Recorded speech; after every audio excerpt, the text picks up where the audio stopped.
Assalamualaikum, Shalom, Namo Buddhaya, Om Swastiastu, Salam Sejahtera untuk kita semua. Halo, selamat sore kerabat Nara. Selamat bergabung dalam ruang virtual Risan. Semoga kerabat Nara senantiasa dalam keadaan sehat, baik sehat rohani maupun sehat jasmani. Sebelumnya perkenalkan saya Desi Irawan, salam takzim untuk semua kerabat Nara yang bergabung pada sore hari ini. Saya asumsikan bahwa tidak semua kerabat Nara yang bergabung di ruang virtual Zoom sekarang mengetahui atau sudah pernah ikut lisan episode-episode sebelumnya. Itu sebabnya saya akan menjelaskan sedikit tentang apa itu program lisan atau yang merupakan akronim dari selisih kebahasaan. Ini saya nggak salah sebut ya Pak, akronim. Selisih kebahasan atau lisan merupakan salah satu perwujudan visi narabahasa, bahasa, kuasai dunia. Nah, secara khusus, acara ini bertujuan menyelisih topik-topik seputar kebahasaan agar masyarakat Indonesia atau kerabat Nara nih memperoleh pengetahuan yang lebih luas dan komprehensif mengenai bahasa Indonesia. Nah, pada episode yang ke-10 ini, Lisan akan membahas ihwal morfologi atau ilmu bentuk kata. Ada 4 hal secara garis besar yang akan kita bahas pada sore hari ini. Yang pertama, bagaimana atau apa itu konsep morfologi, lalu yang kedua, bagaimana perkembangan morfologi hingga kini, dan apa yang menarik dari morfologi bahasa Indonesia. Belum lama atau beberapa waktu lalu, kita dihebohkan dengan fenomena jujurli atau sehanesnya misalnya. Lalu apakah kita dapat menciptakan kata sendiri? Jika misalnya iya, berarti jujurli dan lain yang bersebaran di luar sana itu boleh gitu. 4 hal itu yang akan kita bahas pada sore hari ini, dan tentunya bukan oleh saya yang akan menjawab 4 pertanyaan besar itu. Sekaligus saya perkenalkan narasumber kita sore hari ini, Pak Ermanto, dengan nama lengkap beserta gelar Profesor Dr. Ermanto, SPDM Hum. Selamat sore dan salam kenal Pak Ermanto. Selamat sore Bu Desi Irawan. Iya, kayaknya saya belum cocok deh Pak dipanggil Bu. Oke. Saya masih sepantaran mahasiswa Bapak nih. Oke, baik. Salam kenal Pak. Sebelumnya terima kasih Bapak sudah bersedia Pak menjadi narasumber sore hari ini untuk kerabat Nara yang bergabung. Oke, baik. Sehat ya Pak?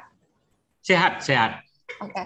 Ini karena Pak Hermantonya sehat dan kayaknya beliau bersemangat banget untuk menjawab 4 hal tadi, tapi izinkan saya untuk menjelaskan sedikit ya Pak, memperkenalkan Bapak sedikit ke kerabat Nara yang bergabung.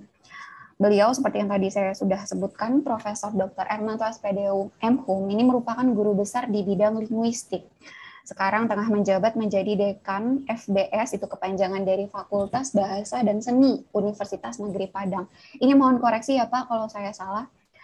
Pak Ermanto ini juga ternyata punya nama pena loh kerabat Nara, karena selain buku-buku aktif menulis buku yang ada dalam ranah akademik, beliau juga kerap menulis karya-karya fiksi. Nama pena beliau adalah Ermanto Tolantang. Jadi kalau kerabat Nara meramban nih di Google, meramban itu browsing. Kalau kerabat Nara meramban di Google, coba ketik 2 kata kunci Ermanto Tolantang, itu akan menemukan belasan karyanya beliau. Beberapa karyanya yang pernah terbit yang tercatat oleh tim kami yaitu Bahasa Indonesia Pengembangan Kepribadian di Perguruan Tinggi. Ini berpengaruh ya Pak? Bahasa Indonesia bagi kepribadian di perguruan tinggi ternyata. Ini menarik. Lalu yang kedua juga tentu saja sesuai bahasan sore hari ini mengenai morfologi, cara khusus derivasi dan infleksi, perspektif baru dalam bahasa Indonesia. Ini saya juga baru agak masih asing nih Pak dengan istilah infleksi. Lalu fonologi bahasa Indonesia, ini ranahnya beliau juga. Juga yang tadi saya sebut, salah satu contoh karya fiksinya adalah novel Rindu Banda Sapuluwah pada 2019. Luar biasa loh Pak Ermanto, ini saya agak takut salah ngomong sore hari ini, jadi mohon dimaafkan ya Pak kalau saya salah ngomong. Betul ya Pak? Atau yang tadi saya sebut ada salah Pak?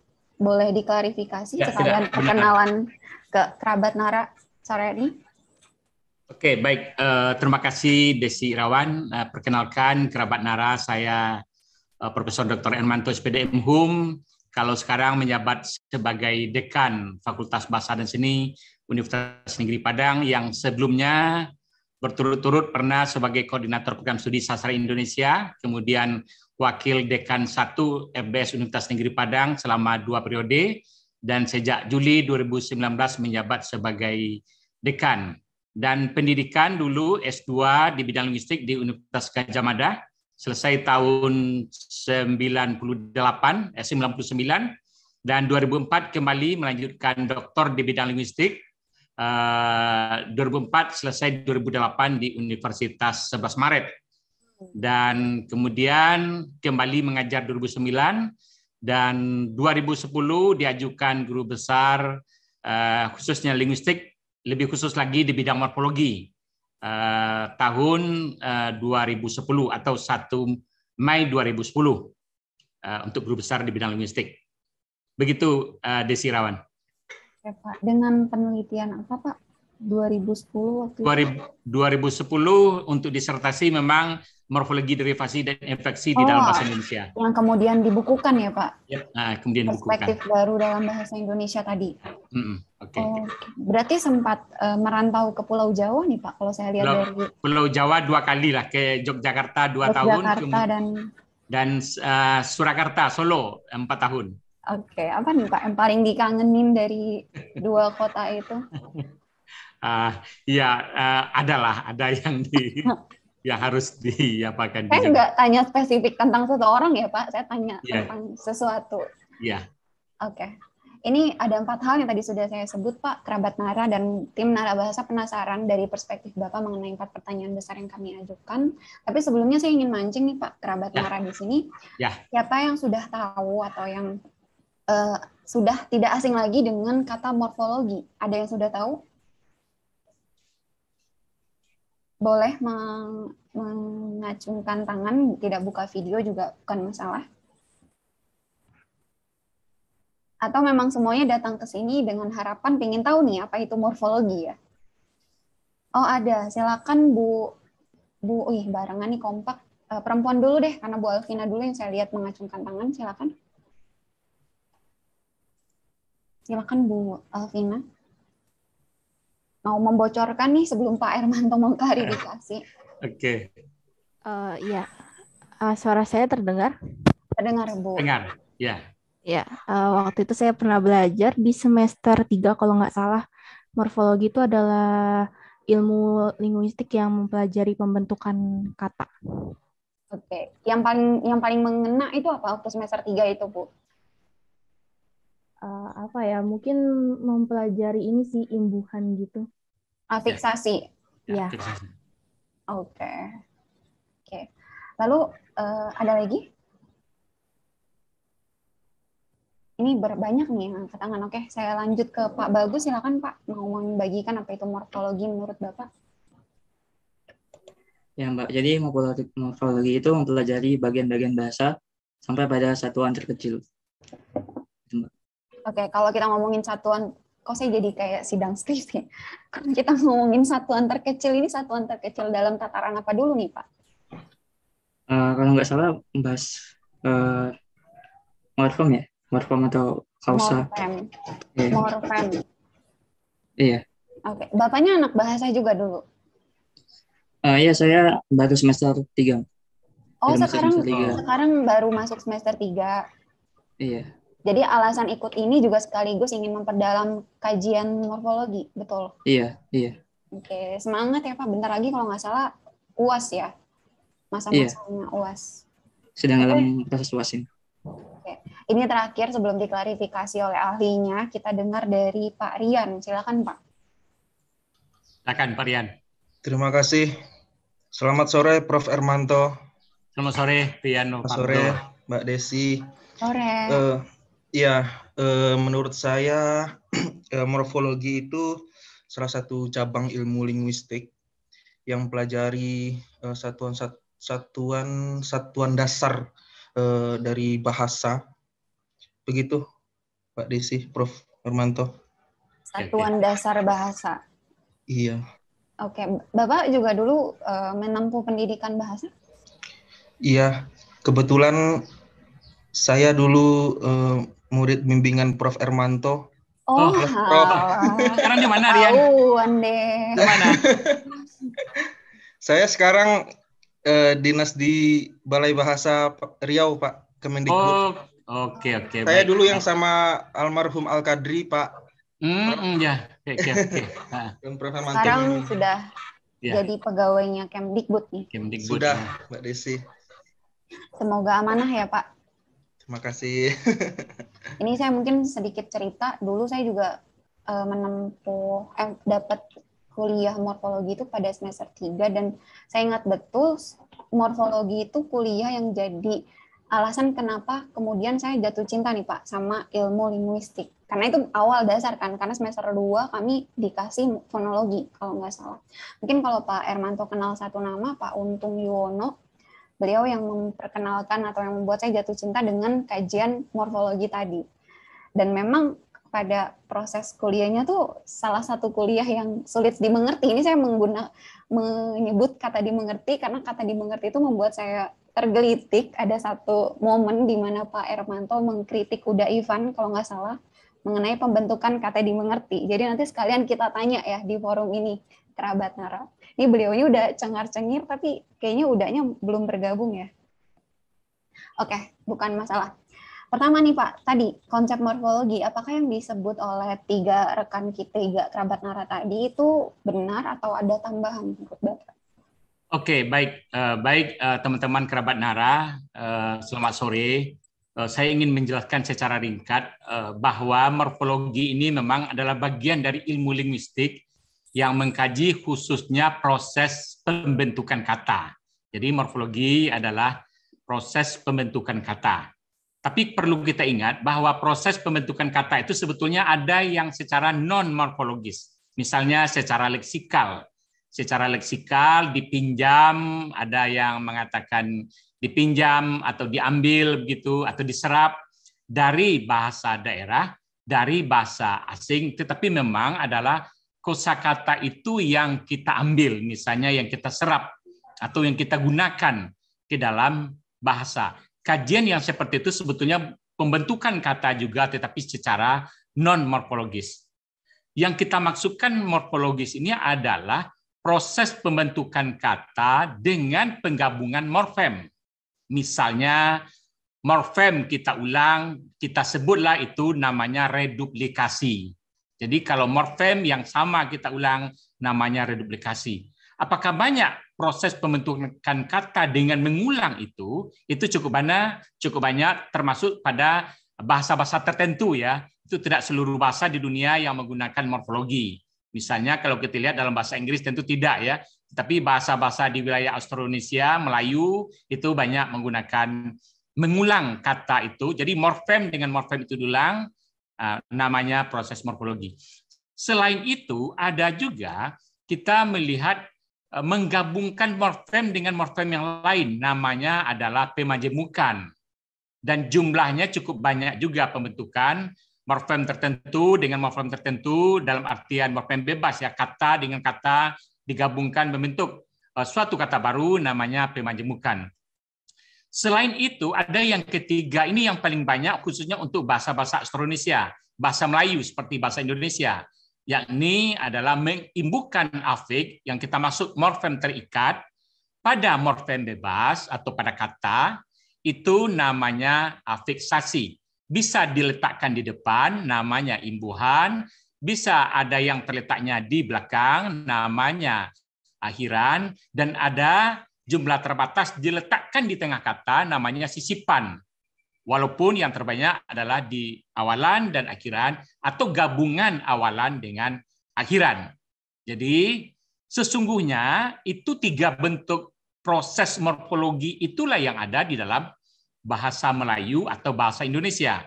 Tetapi kalau kita lihat di dalam bahasa-bahasa di dunia, sebetulnya ada satu lagi pembentukan kata, namanya modifikasi internal. Seperti di dalam bahasa Inggris, drink misalnya, kenapa dia berubah menjadi drunk, itu adalah proses morfologi juga. Proses morfologi seperti ini adalah drink ditambah dengan pas, lalu diproses modifikasi internal di dalam dirinya sendiri, keluarlah outputnya atau luarannya adalah menjadi drunk. Jadi ini, tetapi seperti ini tidak terjadi tentunya dalam bahasa Melayu.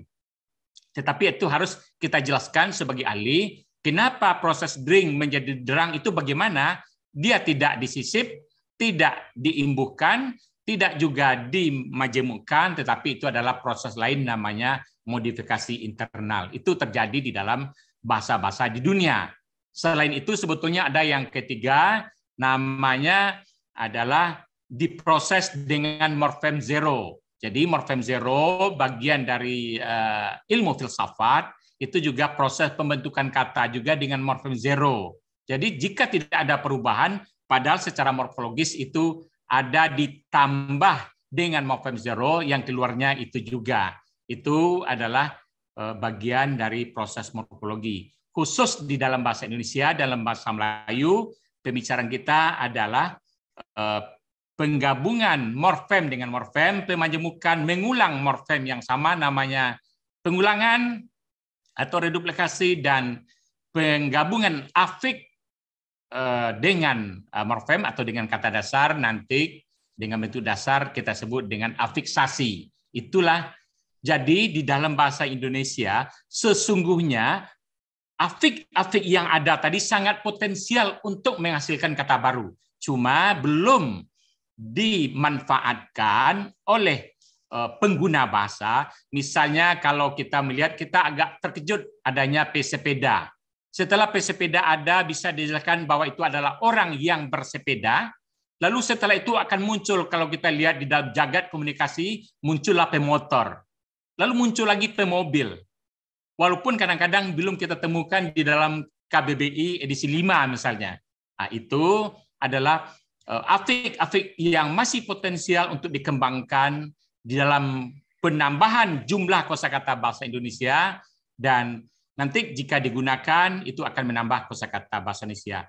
Dan apa yang saya katakan terakhir itu, kalau kita mencari dalam jagat komunikasi menggunakan aplikasi yang ada dalam kaitannya dengan korpus, misalnya nanti para mahasiswa bisa menggunakan Onken misalnya atau Webcorp. Itu akan dalam jagat komunikasi ini di Webcorp akan kita temukan penggunaan kata itu secara mudah dalam bahasa Indonesia. Begitu sepintas kira-kira terlebih dulu Mbak Desi Irawan, nanti kalau ada pertanyaan kita lanjutkan. Silakan. Sepintasnya rumit ya Pak ternyata ya. Ini pembahasan saya itu dulu hanya 1 semester ya Pak, tapi ya. Kok berat gitu. Ini saya rangkum kerabat Nara, mungkin kerabat Nara juga masih ada yang muter-muter kepalanya. Mohon maaf, suaranya kecil. Oke, ya kalau ada. Tapi saya ingin tambahkan sedikit lagi kalau ada yang bertanya. Jadi secara sederhana adalah bahwa afik yang ada dalam bahasa Indonesia itu masih potensial untuk menghasilkan kosakata baru ya. Terutama afik, kalau reduplikasi kita sudah tahu, tapi afik itu hal-hal yang rumit kadang-kadang. Misalnya saya ingin mengingatkan, kemarin saya juga berdiskusi lah gitu ya. Ada enggak kata dimengerti? Kadang-kadang masih terbatas. Tapi kalau kita cari di dalam aplikasi korpus yang online, yang daring, itu akan sangat banyak kita temukan. Lalu terakhir kita ingin mengatakan bagaimana proses ada dimengerti, katanya ada afik me yang sudah aktif, lalu ada lagi D yang pasif, padahal itu tidak mesti terjadi dan tidak mungkin terjadi. Itu harus diingat. Saya ingin menyadarkan kita semua bahwa afik me atau yang disebut dengan menasal itu sesungguhnya dalam bahasa Indonesia ada 2. KBBI mestinya mencatat afik menasal 1 dan afik menasal 2. Afik menasal 1 adalah afik yang membentuk kata. Tadi kita sebut bagiannya adalah, saya belum jelaskan ya, morfologi derivasi ya. Bagian dari proses morfologi derivasi, yakni mengimbuhkan afik derivasi kepada bentuk dasar menghasilkan kata baru. Jadi afik me nasal 1 sesungguhnya adalah afik derivasi yang mengubah dari kata darat menjadi kata mendarat. Mendarat adalah verba. Afik derivasi menasal itu tidak bisa dipasangkan dengan di, tidak ada pasangannya. Itu benar-benar afik derivasi yang menghasilkan kosakata baru. Lalu kalau begitu apa afik me yang kedua? Kalau dalam kamus mesti diberi kode angka 2 dan itu kita sebut dengan afik infleksi. Afik infleksi otomatis pasangannya dengan di. Dan afik infleksi aktif me nasal itu hanya bisa mengimbu pada verba tindakan. Secara sederhananya adalah verba transitif. Selain verba transitif, afik me nasal pasangannya dengan pasif di tidak akan pernah terjadi. Misalnya tadi me pada kata darat itu mengimbu pada nomina ya, nomina darat sama dengan melaut, mengudara dan sebagainya. Jadi tidak rumit sesungguhnya, tetapi itu harus dibedakan. Lalu selama ini bagaimana? Tidak dibedakan. Dalam KBBI tidak dibedakan, dalam tata bahasa baku tidak dibedakan. Padahal dia berbeda. Jadi bentuknya saja sama, padahal hakikatnya dia berbeda. Dalam bahasa Indonesia ada afik me nasal 1, namanya afik derivasi, yang benar-benar menghasilkan kosakata baru dalam artian leksikal baru, sedangkan afik me nasal 2 hanyalah afik infleksi aktif, yang pasangannya adalah infleksi pasif di. Nah, begitu kira-kira Mbak Desi Irawan. Ya, Kalau ada tanggapan nasal tadi misalnya dari kata darat berubah kelas kata ya Pak. Berubah kelas kata. Lagi untuk kerabat nara, misalnya darat dikasih imbuhan me, jadi mendarat. Darat itu kan nomina, kelas katanya kelas sudah kata berbeda. benda. Sementara ketika dikasih imbuhan dia muncul nih sebagai kata baru, mendarat gitu. Ya. Nih saya perjelas saja karena kayaknya masih susah Pak dicerna Pak. Oke. Tapi mereka yang sarjana ini mestinya seperti Rian Novardo sudah mulai harus dibedakan sekarang karena perilakunya berbeda ya, maknanya berbeda. Selama ini dalam buku-buku morfologi disamakan, padahal itu orangnya berbeda ya, dua hal yang berbeda gitu. Nah, itu yang perlu kita ingat. Ya, barangkali kelak ada revisi ya pada KBBI dan tata bahasa baku tentang perbedaan me tadi. Oke Pak, mungkin bisa lanjut Pak ke pertanyaan kedua menurut Bapak. Mungkin juga bisa dari cerminan apa yang Bapak tulis di disertasi tentang perkembangan morfologi kini. Oke, baik. Perkembangan morfologi terakhir memang dalam buku-buku yang berbahasa Indonesia khususnya, morfologi itu memang belum masuk ke wilayah.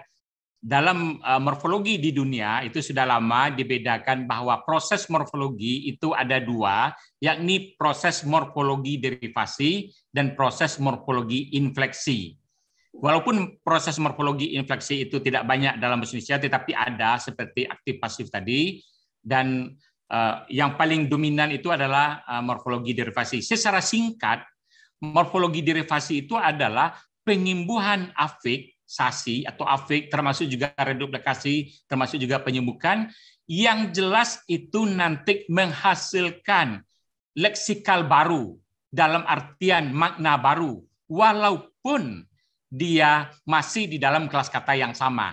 Karena ketika ada kata lurah nomina menjadi kelurahan masih nomina juga, padahal itu leksikalnya sudah berbeda. Jadi ketika ada lurah ditambah afik ke-an menjadi kelurahan, itu adalah pembentukan kata dengan proses morfologi derivasi.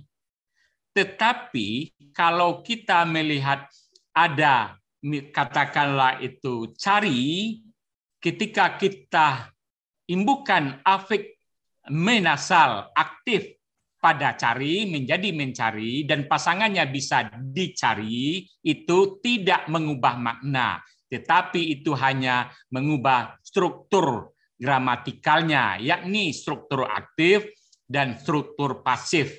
Itu tidak akan mengubah makna. Itulah yang kita sebut dengan morfologi infleksi. Morfologi infleksi di dalam bahasa Indonesia pada umumnya adalah membentuk struktur aktif dengan afik infleksi aktif menasal, sedangkan untuk struktur pasif adalah pengimbuhan afik infleksi di pasif pada verba tindakan atau transitif tadi seperti katakanlah pilih, memilih, dan pasangannya dipilih. Cari, mencari, pasangannya adalah dicari. Itu, tetapi nanti kalau agak lebih kita tingkatkan, sesungguhnya ada 3 bentuk, yakni satu lagi, misalnya kalau kita lihat pakai strukturnya yang berbeda, katakanlah saya cari misalnya, atau rumah itu sudah dibeli, itu adalah pasif, kemudian aktif saya membeli, kemudian ada lagi dengan zero, misalnya tadi saya katakan rumah itu sudah saya beli. Nah, belinya itu ada zero di depannya atau kosong.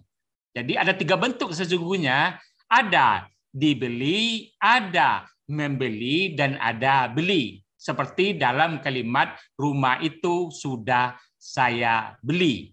Ada di depannya afik namanya afik zero. Karena afik zero tidak tampak oleh kita. Tetapi secara keilmuannya itu diberi lambang zero di depannya. Jadi ada 3. Ada membeli, ada dibeli, dan ada zero di depannya lalu beli. Jadi itu secara keilmuannya harus begitu. Oke, begitu Desi Irawan. Jadi singkatnya, terakhir ini memang ada pembicaraan kita proses morfologi, derivasi, dan morfologi infleksi sangat penting untuk pembentukan kata dalam bahasa Indonesia. Yang perlu diingat adalah morfologi, derivasi, proses morfologi itu harus memperhitungkan maknanya. Jadi tanpa makna tidak bisa. Jadi proses morfologi itu berdampak kepada proses perubahan makna. Begitu, Desi. Oke. Nara, tadi ada 2 hal. Ini saya kerjanya cuma merangkum berarti. Derivasi itu berarti tatarannya leksikal ya Pak, makna. Ya, menghasilkan makna baru ya. Menghasilkan makna baru. Tadi lurah, kelurahan, meski dalam satu kelas kata yang sama. Kita belajar loh sore hari ini loh jadinya loh. Meski menghasilkan kata, meski masih berada dalam kelas kata yang sama-sama nomina ya, kerabat nara, itu tetap ada proses yang berubah, namanya morfologi derivasi. Karena tatarannya yang berubah juga makna. Ya. Dari lurah sama kelurahan, yang satunya orang, satunya tempat. Ya. Makanya banyak kan jenis-jenis kata benda tuh. Lalu yang kedua infleksi ya Pak. Ini hanya pada tataran struktur atau gramatikal. Oke, dan yang ketiga tadi kalau naik lagi nih kapasitas otak kita juga perlu peduli dengan ihwal morfologi derivasi zero tadi. Oke Pak, mungkin kita kasih waktu kerabat Nara untuk mencerna ya. Sambil kita kasih waktunya, ada yang mau bertanya kerabat Nara untuk 2 pembahasan sebelumnya. Ya, sebelum kita lanjut ke pertanyaan besar yang ketiga. Ini diam karena apa nih? Atau semakin bingung ya nih. Tapi sekarang Bapak aktif mengajar morfologi Pak di Universitas Negeri Padang. Ya, di Universitas Negeri Padang saya aktif mengajar bahasa, khususnya ya penelitian bahasa dan morfologi ya. Itu. Kemudian sesungguhnya aktivitas lain adalah sebagai wartawan, karena juga saya sebagai di luar juga sebagai ketua Dewan Redaksi portal beritaminang.com di Padang, dan juga mengajar mata kuliah jurnalistik di Universitas Negeri Padang. Jadi kalau di luar memang menjabat sebagai ketua dewan redaksi di portal berita, gitu. Sorry ya Pak, yang satu harus menjelma jadi wartawan jurnalis, laras bahasanya juga laras pakem jurnalistik, mesti lebih luas ya Pak dibandingkan belajar tata bahasa nih, morfologi. Ini punya 2 sosok jadinya. Oke, kerabat Nara ada yang mau bertanya?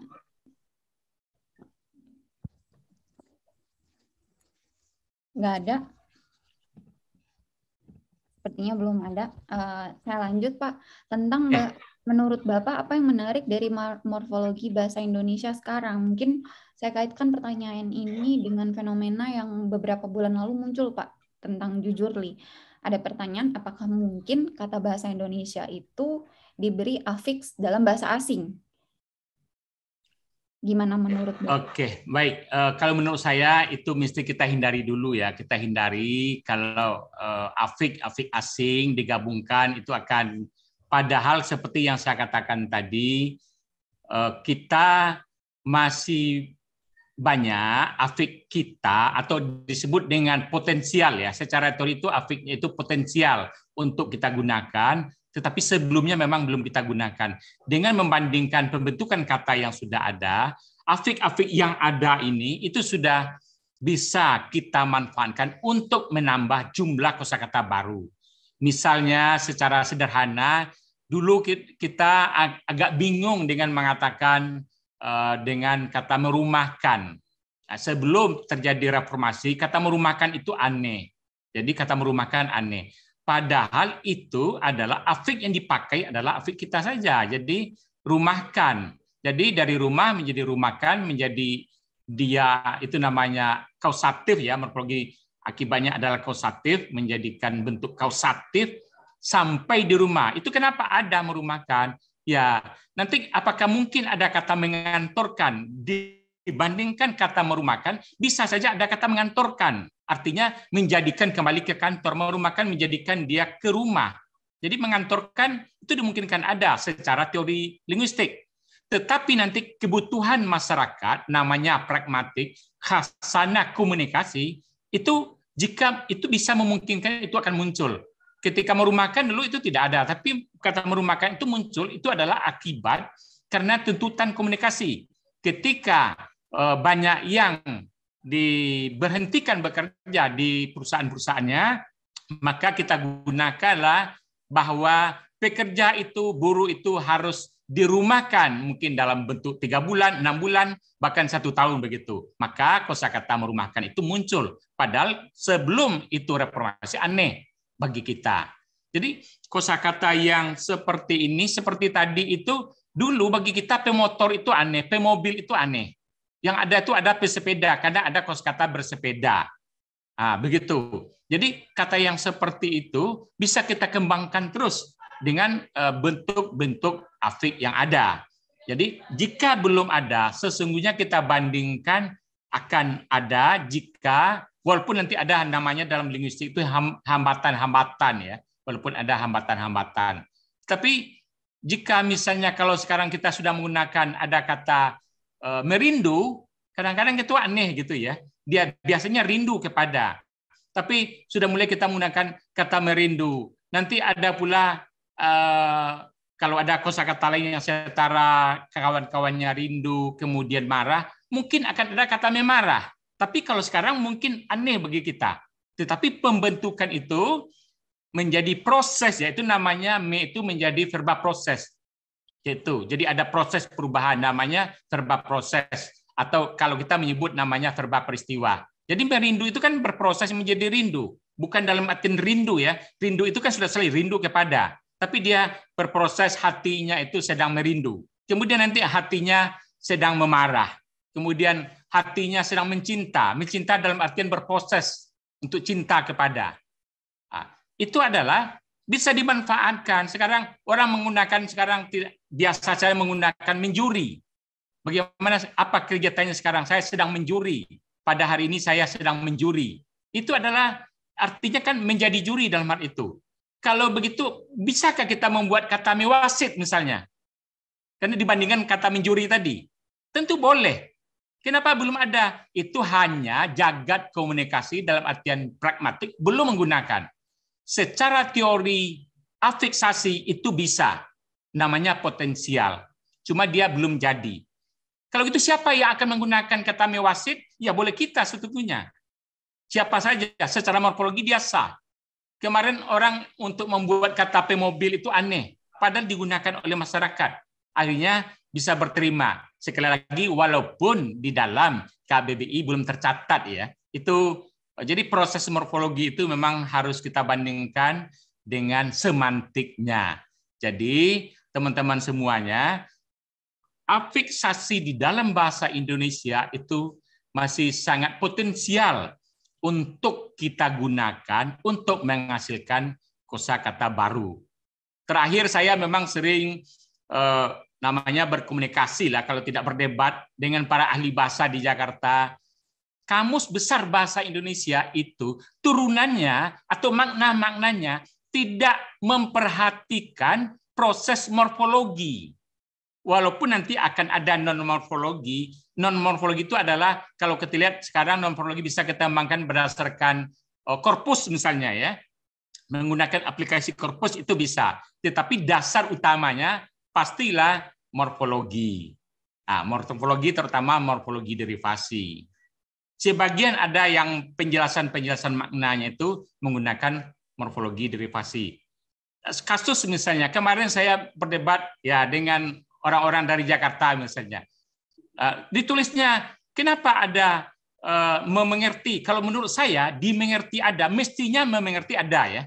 Itu prosesnya kenapa? Prosesnya adalah dari kata erti. Erti itu nomina. Erti adalah nomina. Berubah menjadi mengerti itu menjadi verba. Verba kalau kita sebut itu sejajar dengan mengerti itu paham ya. Dia paham, dia mengerti. Kalau kita lihat itu apa verba apa? Verba aktivitas mental. Mengerti itu adalah verba aktivitas mental sama dengan paham. Begitu. Lalu kalau dia ingin menjadi verba tindakan atau transitif yang kita sebut sebelumnya, itu harus diberi akhiran i. Maka ada kata pahami. Kalau sudah pakai pahami menjadi verba transitif, itu otomatis bisa diberikan me aktif dan otomatis bisa diganti ditambah dengan di pasif. Ketika pahami sudah menjadi verba transitif karena sudah di akhiran i, karena fungsi akhiran i adalah menjadikan verba transitif atau verba aksi proses atau verba tindakan, maka otomatis me dan di tadi bisa diwujudkan. Lalu erti tadi bagaimana? Mengerti itu belum verba tindakan, itu hanya verba aktivitas mental atau perbuatan mental. Dia mesti diberi i dulu di ujungnya, akhiran i. Baru dia, jadi mestinya katanya itu adalah mengerti i. Jika ada kata mengerti i, karena i-nya itu, kenapa i-nya itu hilang? Itu lazim di dalam bahasa kita, karena sudah sama di akhiran itu, biasanya satu saja diucapkan. Tetapi sesungguhnya secara fisik itu mestinya mengerti i. Kalau orang Malaysia itu biasa mengucapkan seperti itu, mengerti i. Jadi dalam bahasa Indonesia itu dihilangkan.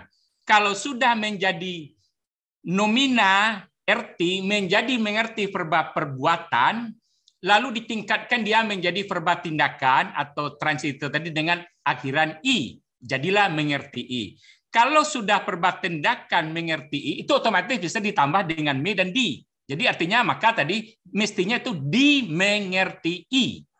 Lalu bolehkah ada mengerti i? Boleh.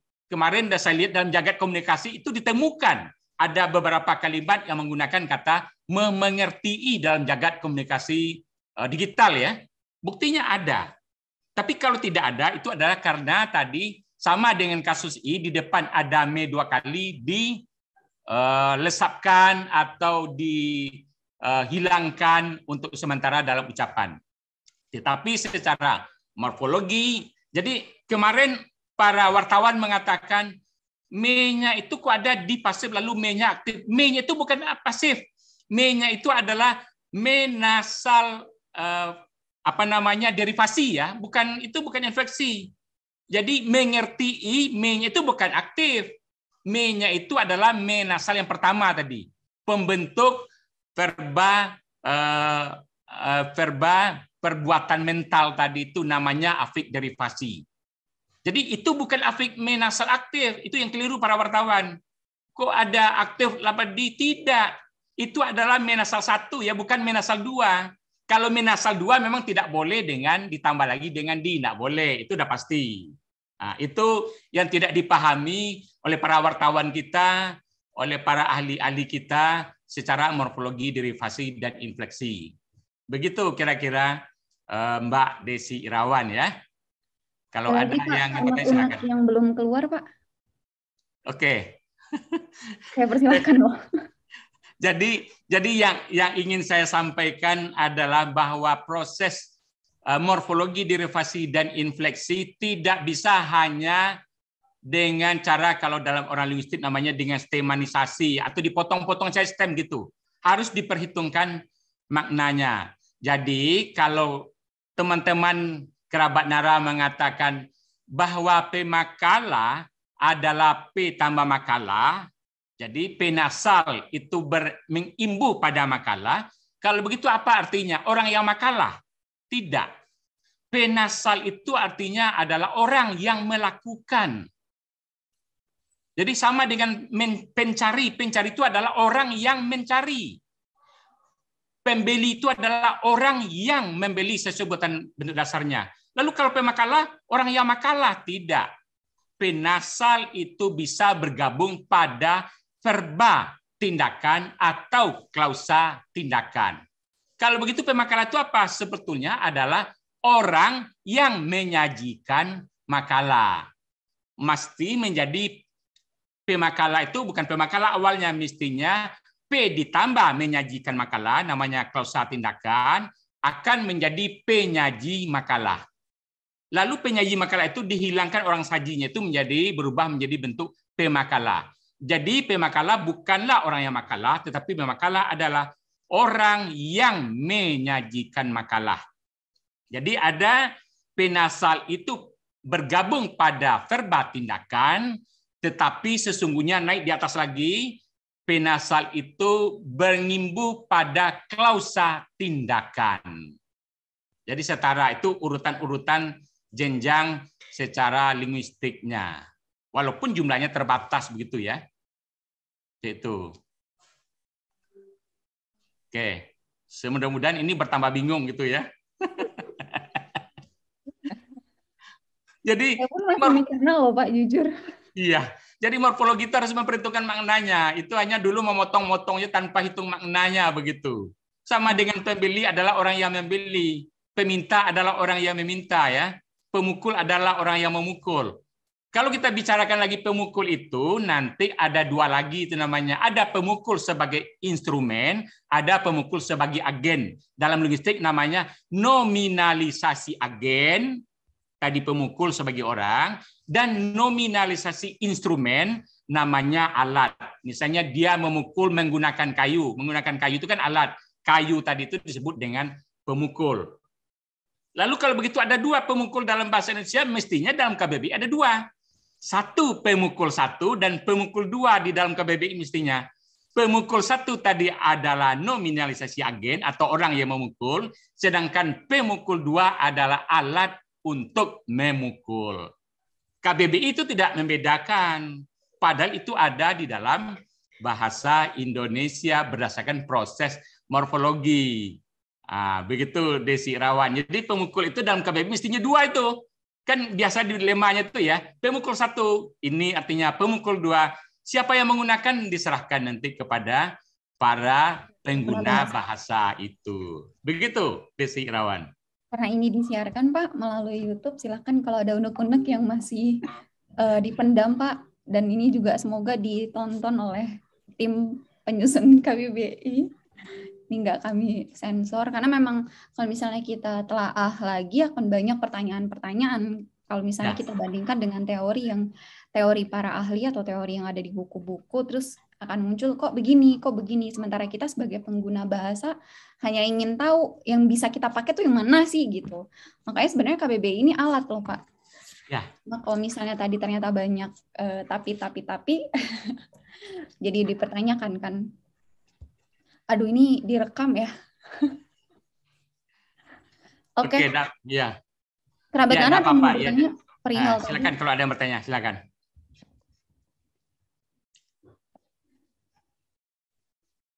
Silakan kalau ada. Ini orang badan bahasa ini Rian Novardo ini orang balai bahasa ini. Semoga ya memang harus begitu ya, harus kita perkuat, mestinya morfologi itu harus kita perkuat. Silakan ini Bu Vera dulu ya yang teriak. Ya, ini ada Bu Vera. Silakan Bu. Halo Bu, sebelumnya apakah suara saya jelas Bu? Jelas Bu Vera. Ya Pak. Nah, terkait yang Bapak jelaskan, saya sudah mulai memahami dan itu merupakan sebuah problematika morfologi menurut saya, di mana banyak kata-kata atau pembentukan kata yang kurang dimengerti oleh kita orang Indonesia ataupun kita sebagai guru bahasa atau seorang mahasiswa yang mengampu bagian bahasa gitu Pak. Nah, saya juga memiliki pertanyaan di bagian morfologi tadi, khususnya afiksasi. Nah, setelah mempelajari morfologi, tentunya di semester 3 atau mulai SMP juga sudah mempelajarinya. Nah, di sini ada sebuah problematika gitu, Pak. Sebagai mahasiswa juga saya merasa kurang di bagian yang imbuhan, gabungan, dan konfiks.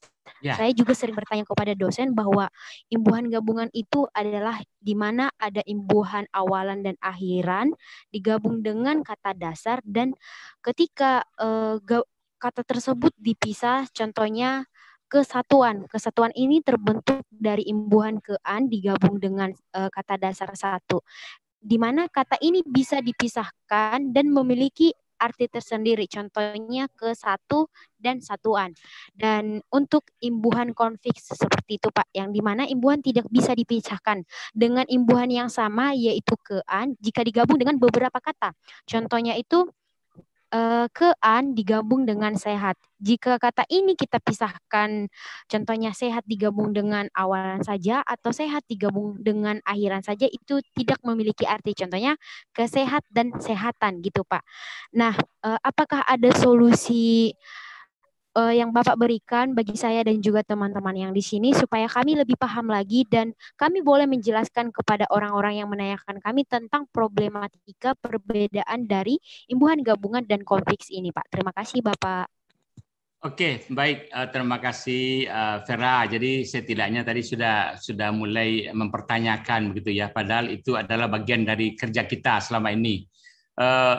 Tadi memang di dalam bahasa kita ada menemukan bentuk konflik. Jadi konflik itu bukan terpisah, dia sekaligus melekat. Maka ditandai biasanya itu dengan pemisah garis miring begitu ya. Itu artinya menyatu, satu padu. Jadi tidak ada hubungan maknanya, misalnya tadi kesehatan tidak ada, kesehat tidak ada. Itu pasti tadi sudah dianalisis. Itu sebetulnya adalah kean ditambah sehat. Kean itu apa fungsinya? Itu pasti dia kean pada umumnya itu adalah bentuk nomina ya. Tapi perihal apa? Biasanya hal, sesuatu yang sesuai dengan bentuk dasarnya. Itu adalah abstraksi ya, lebih ke nomina abstrak. Jadi kalau dimaknakan itu adalah hal tentang sehat, namanya kesehatan. Karena sehat tadi kalau dikatakan adjektiva lalu ditambah dengan kean menjadi kesehatan, itu menjadi nomina abstraksi tentang hal sehat. Jadi jika ada sehat, ada muncul kesehatan, bertolak dari itu tentu hal-hal yang sejenis atau yang setipe kosakata dasarnya tentu bisa kita buat ya, kita gunakan ya. Walaupun belum digunakan di dalam jagat maya, tetapi secara potensial morfologi derivasi itu bisa. Misalnya apa? Yang sudah digunakan sehat ada bandingannya sakit, ada kesakitan. Misalnya hal tentang sakit. Yang lain-lain juga seperti itu. Yang tidak ada nanti itu bisa menjadi ada. Lalu memang ada namanya urutan ya. Orang melihat bahwa itu ada afik mekan. Sebetulnya tidak ada. Afik mekan, konflik mekan, konflik kemudian MEI itu tidak ada, karena itu berbeda. Tadi urutannya sudah sampaikan jelas bahwa ketika verba perbuatan itu atau nomina belum tindakan, biasanya dia ditingkatkan menjadi verba tindakan atau verba transitif yang kita kenal itu, pasti dia pakai afik I atau afik kan. Misalnya kalau kita melihat tadi baru menggunakan kosakata darat, itu kan mesti dengan darati baru dia menjadi tindakan. Lalu dengan daratkan baru dia menjadi tindakan. Karena kan dan i harus bergabung lebih dulu. Tidak sama dengan main afik tadi. Main afik tadi otomatis. Ketika ada darat, dia mesti dulu menjadi daratkan, menjadi kausatif namanya sampai di darat. Jadi verba tindakan atau transitif.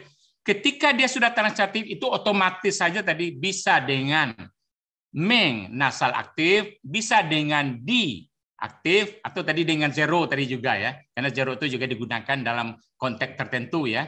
Itu misalnya saya darati, misalnya seperti itu, kami darati, itu bisa pasif seperti itu. Jadi memang ada demikian juga ketika ada misalnya katakanlah mempermerah misalnya, itu beda, merahkan, merah dari adjektiva ditambah merahkan menjadi verba tindakan. Ketika sudah merahkan itu pasti bisa dengan merahkan, bisa ditambah dimerahkan. Itulah bentuknya bahwa pengimbuhannya itu bertingkat, bukan menyatu tadi me dengan kan itu sekaligus masuk pada merah, tidak. Me dengan i sekaligus bergabung pada merahi, tidak. Jadi tidak seperti itu. Me-nya itu tadi dan di-nya itu pasti itu adalah prosesnya infleksi. Tidak bagian dari proses derivasi. Itu harus menjadi catatan juga bagi kita. Nah, lalu secara semantik, lalu apa bedanya yang kan dan i tadi sama-sama tindakan? Itu berbeda. Kan tadi menghasilkan makna kausatif, sedangkan i tadi itu memberikan makna tindakan lokatif. Itu kan bisa kita katakan dengan di misalnya. Misal, kalau begitu apa beda memerahkan dengan memerahkan bibir dengan memerahi bibir? Berbeda semantiknya. Memerahkan bibir itu menjadikan bibir itu merah, kausatif ya. Tapi kalau memerahi bibirnya, memberikan merah di bibirnya. Itu. Jadi kalau ada lagi mendudukkan anak itu, menjadikan anak itu duduk. Tapi kalau menduduki adalah duduk di kursi itu. Jadi pasti dia menduduki kursi. Maknanya adalah dia duduk di kursi.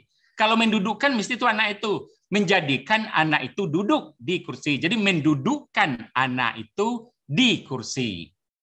Menjadikan anak itu duduk, kan itu maknanya kausatif. Jadi kan dengan i berbeda. Begitu.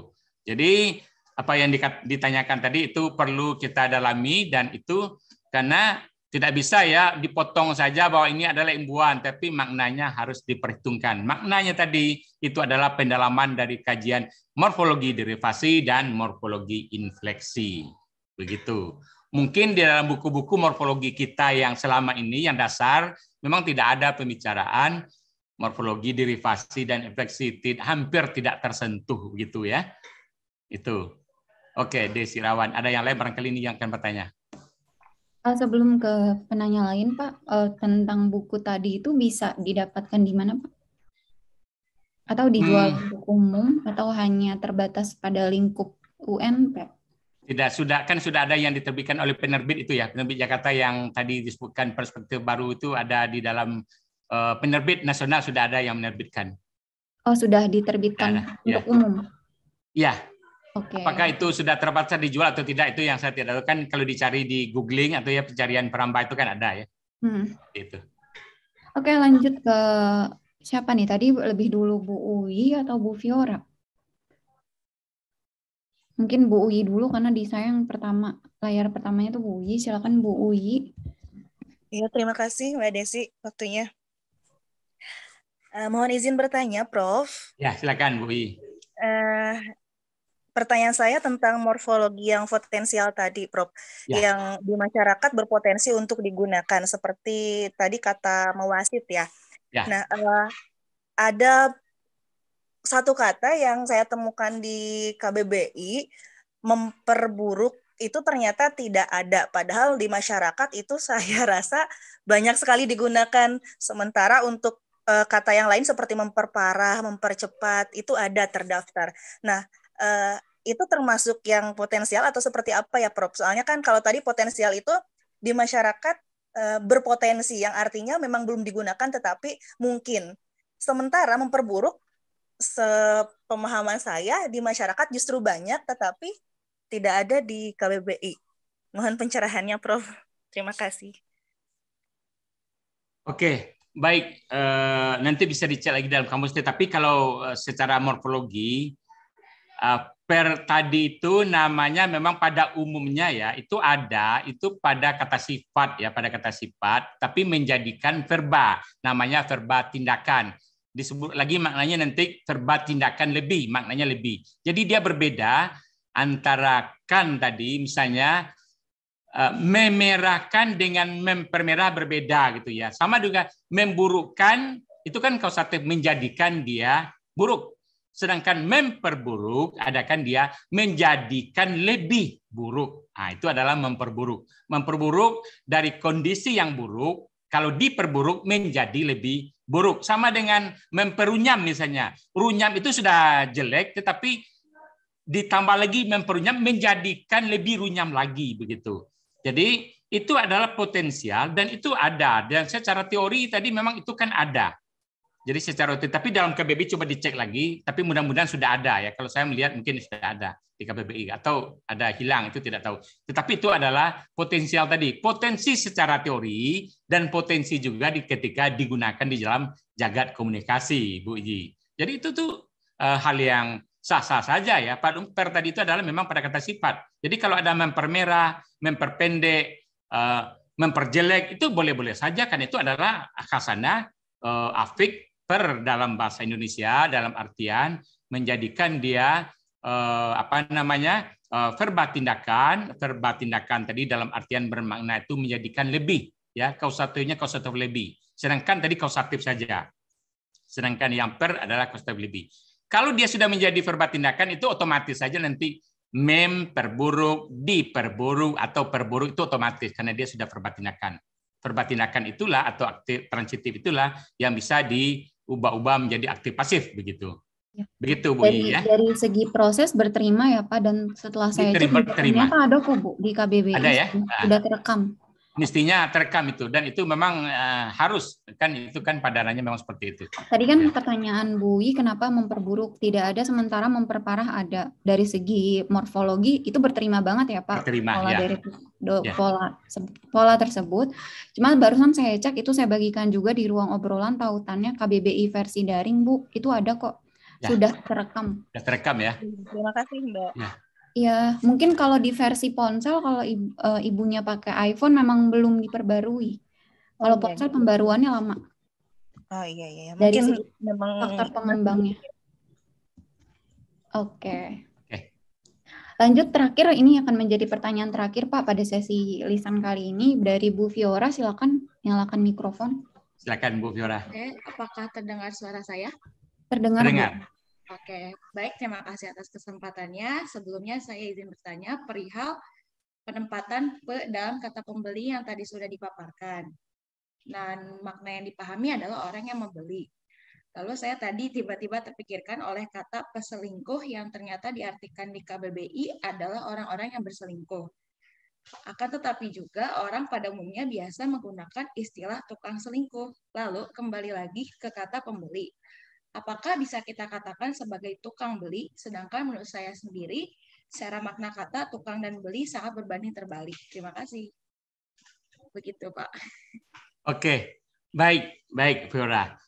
Bu Fiora, tadi sesungguhnya di dalam bahasa Indonesia itu ada afik P nasal dan ada afik per ya, yang varian itu adalah P. Jadi dia berbeda sesungguhnya. Afik penasal itu adalah kalau dia membuat atau menjadikan dia nominalisasi agen atau subjek ya kalau fungsinya. Misalnya kalau dia membeli mesti ada ek membeli Y ya, begitu matematikanya. Ek memukul Y, yang ek tadi itu adalah penasal itu. Jadi kalau ada ek membeli Y, ada ek mencari Y, makanya ek tadi itu adalah penasal. Jadi kalau dia membeli menjadi pembeli, kalau memukul menjadi pemukul. Dan kita lihat dulu tadi yang peselingkuh tadi itu. Itu kosakatanya yang dimasukkan apakah menyelingkuhi ataukah dia berselingkuh. Kalau berselingkuh adalah verbanya verba perbuatan. Verba perbuatan mestinya dengan per. Jadi maka tadi menjadi bisa variannya menjadi apa ya? Menjadi P dalam bentuk per juga. Jadi kalau ada kata berselingkuh, dia mestinya kosakatanya adalah P selingkuh. P selingkuh ya, karena itu adalah per. Dari kosakata berselingkuh. Orang namanya di dalam linguistik itu adalah nominalisasi aktor. Orang yang berlari namanya pelari. Orang yang terbang namanya P terbang. Orang yang menerbangkan pesawat namanya penerbang. Itu bisa dicek nanti di dalam korpus atau jagat komunikasi melalui aplikasi korpus. Saya sudah cek, biasanya yang penerbang adalah orang yang menerbangkan pesawat atau kosakatanya pilot. Tetapi kalau peterbang adalah orang yang terbang menggunakan alat seperti dalam olahraga. Itu namanya adalah peterbang. Jadi kalau berselingkuh, pastilah itu adalah peselingkuh. Artinya orang yang berselingkuh. Tapi mungkinkah penyelingkuh? Mungkin secara morfologinya. Jadi kalau ada kosakata orang yang menyelingkuhi Y, itu namanya penyelingkuh. Bolehkah kata penyelingkuh muncul secara morfologi? Mesti ada. Tapi apakah sudah digunakan oleh masyarakat? Kita cek nanti dalam jagat komunikasi. Tetapi dia potensial bahwa penyelingkuh itu ada secara morfologi. Jadi berbeda dengan peselingkuh ya. Peselingkuh adalah orang yang berselingkuh, sedang penyelingkuh adalah orang yang menyelingkuhi Y. Begitu. Jadi secara morfologi ada. Tapi tercatat enggak penyelingkuh di dalam KBBI itu kita cek, dan dalam jagat komunikasi dunia maya itu digunakan enggak? Seperti itu. Tetapi secara morfologinya berbeda. Jadi ada kata peselingkuh dari berselingkuh, sedangkan penyelingkuh adalah dari kata menyelingkuhi. Gitu. Begitu. Normalisasi agen atau aktor tadi ya, Pak? Ya, nominalisasi ya. Nominalisasi, maaf. Ya, menominalkan ya. Dengan verba. Ya. Jadi dia berbeda sebetulnya. Ya, ada nominalisasi agen dengan P nasal, sedangkan nominalisasi aktor itu dengan per. Gitu, ya, kalau nominalisasi agen tadi contohnya berselingkuh, atau kalau misalnya sekarang nominalisasi agen penyelingkuh ya, atau pencari ya. Kalau nominal mungkin yang kerap jadi contoh itu yang suka ketukar itu antara pecinta dengan pencinta ya, Pak. Ya. Pecinta adalah orang yang bercinta, sementara pencinta adalah orang yang suka akan sesuatu. Mencintai, ya, orang yang mencintai namanya pencinta. Ya, tuh jangan salah ya, kerabat Nara, antar bilang pecinta apa misalnya, sementara itu maknanya adalah bercinta karena ada verba perbuatan di situ. Ya. Nah, kalau dilihat tadi yang peselingkuh memang KBBI hanya merekam verba perbuatan ya, Pak. Jadi orang yang berselingkuh itu sudah tepat dari segi morfologis. Jadi peselingkuhnya ada ya, tetapi penyelingkuh belum terekam. Tetapi itu potensial atau boleh secara teorinya ada ya, tapi ya kita sebetulnya orang bahasa ya boleh saja memunculkan itu ya. Apakah nanti terekam di dalam KBBI itu kan urusan lain, bahwa itu digunakan dalam jagat komunikasi dan sah secara morfologi bahasa Indonesia. Iya. Dari segi morfologinya berterima karena ya, Pak. Ya, berterima. Oke, Pak Ermanto, ini sudah pukul 5:02. Mohon maaf telat dan melebihi waktu 2 menit. Mungkin saya akhiri. Tapi sebelum itu, ini saya diingatkan jangan lupa foto. Oke, mungkin kita foto bersama dulu ya. Kerabat Nara yang berkenan untuk menyalakan video, silakan. Di saya 1 kali aja atau berapa, Mas Alvin? Karena ini banyak. Ya, 1 kali aja. Oke, muncul juga suaranya. Oke, kerabat Nara, aba-abanya itu 1, 2, 3. Jadi setelah hitungan ketiga, kerabat Nara boleh bergaya atau bersenyum sesuka kerabat Nara. Saya akan memberi aba-aba 1, 2, 3. Masih ada yang ingin ditunggu? Udah ya? Siap ya, Mas Alvin? Pak Ermanto siap, Pak? Oke. Ini bisa masuk berita nih, Pak. Oke, saya akan kasih aba-aba 1, 2, 3 ya, kerabat Nara. Setelah hitungan ketiga, Mas Alvin akan menangkap layar. 1, 2, 3.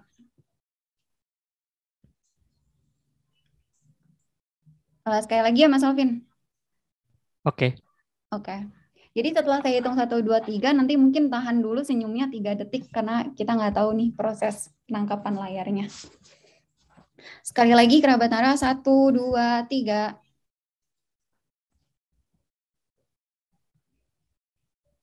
Sudah? Ya, sudah. Oke, ini udah pada nggak gerak. Oke, kerabat Nara, sebelumnya saya ingin mengucapkan terima kasih ke Pak Ermanto. Salam takzim, Pak, atas kesediaan Bapak. Semoga apa yang Bapak sampaikan sore hari ini setidaknya nempel dan juga pasti bermanfaat nih Pak bagi kerabat Nara yang ingin mendalami kajian morfologi atau bahkan yang sebelumnya belum mendalami jadi tertarik ya Pak untuk mengkaji dual morfologi. Silakan kampus mana yang buka program studi morfologi silakan dibaca-baca juga, dan kalau misalnya kerabat Nara cek situs Narabahasa, kami sudah menulis banyak tentang morfologi.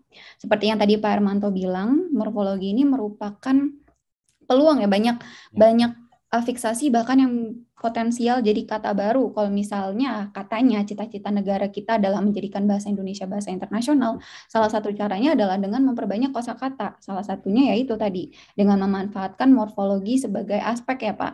Ya. Oke, kerabat Nara, kita ketemu di lisan selanjutnya. Topiknya masih rahasia tapi yang pasti berkaitan dengan linguistik. Jadi tolong ditunggu aja pengumumannya di media sosial Nara Bahasa. Kerabat Nara yang berkenan juga bisa membagikan apa yang kerabat Nara dapatkan di media sosial dengan menandai Nara Bahasa. Mohon maaf, ini pesan sponsor dari tim. Ketemu lagi bersama saya Desi Irawan di lisan episode selanjutnya. Saya dan tim Nara Bahasa mohon maaf jika ada salah kata, salah sikap, dan lain-lain. Selamat sore Pak Hermanto dan kerabat Nara. Sampai jumpa. Sampai jumpa. Terima kasih ya Pak. Sehat-sehat. Sama-sama. Ya, oke.